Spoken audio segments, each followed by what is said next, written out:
They realized that for private owners, control isn't just a feature, it was a whole selling point. That distinction is huge.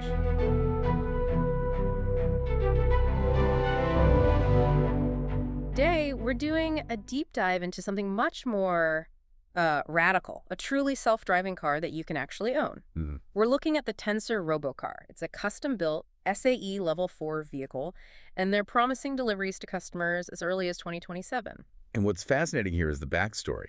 Tensor used to be a company called AutoX. I remember them. Yeah, they spent a decade building robotaxis in China.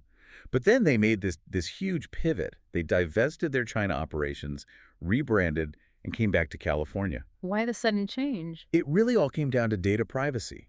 They realized that for private owners, control over your own data wasn't just a feature, it was a whole selling point. That distinction is huge.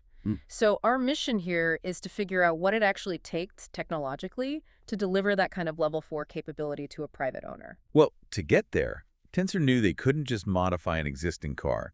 They had to design the RoboCar from the ground up, specifically for autonomy. And when you say from the ground up, you mean redundancy, right? Absolute redundancy. Yeah, It's non-negotiable. So we're talking about sensor overkill. I mean, the spec sheet is wild.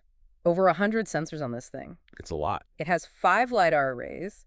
The one on the roof can apparently see 1,000 feet away, 360 degrees. Then you've got 37 cameras, 11 radars. It's a verification engine. And all of that data has to be processed somewhere. It can't rely on the cloud. Right, you lose signal and you're in trouble. Exactly. So the system runs on 8 NVIDIA Drive Thor-X chips.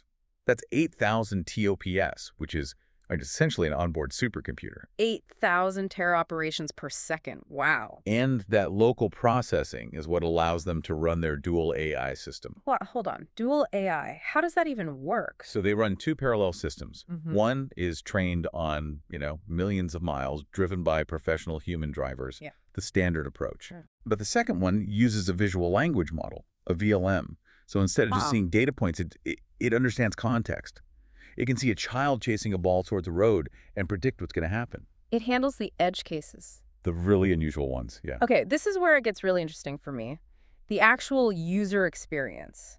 The EV specs are fine 250 miles of range, a big battery. But the magic is inside the car. Right. When you engage the autonomous mode, the physical controls, the steering wheel, the pedals, they actually retract. They disappear into the dashboard. So the cabin just becomes a lounge. It becomes a lounge. Everything is drive-by-wire. There's no mechanical linkage. And the AI is fully agentic, right? Backed by an LLM. You can just talk to it. You can have a full conversation about where you want to go. Right. Or you can summon it with a text message or a phone call. But let's circle back to that privacy promise, because that seems to be the core of their strategy. It is. It's their biggest differentiator.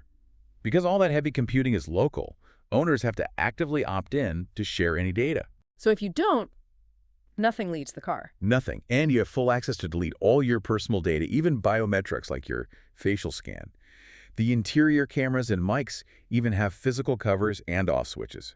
That's a direct shot at other systems that are constantly collecting data. A very direct shot. Okay, so if this car costs somewhere between, say, $150,000 and $200,000, who is just using this as a very expensive mobile office? Well, it has a dual use. You can drive it manually, where it gives you level 3 assistance, or you can put it to work. How? Tensor already has a deal with Lyft, so owners can let their robocars operate as luxury rideshare vehicles, basically earning money while they're not using it. So you're monetizing its downtime. That's smart. And production is handled by VinFast in Vietnam. That's the plan, yes. Pending U.S. regulatory approval, of course, for that early 2027 target. So what we're seeing is a company trying to leapfrog the competition, not just on technology, but on a fundamentally different philosophy. Yeah. Personal ownership and data control. Hello, world. I'm Tensor, Earth's first personal RoboCar.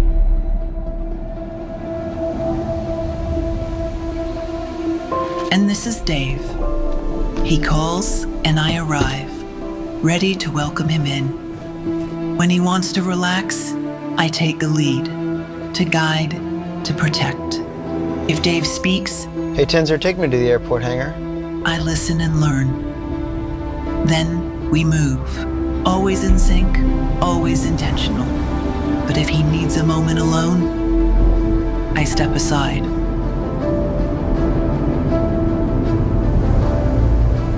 When the night comes, I see even what he can't. I always know what's ahead. And when we arrive, it's more than a destination. It's about owning your autonomy. Hello, world. I'm Tensor.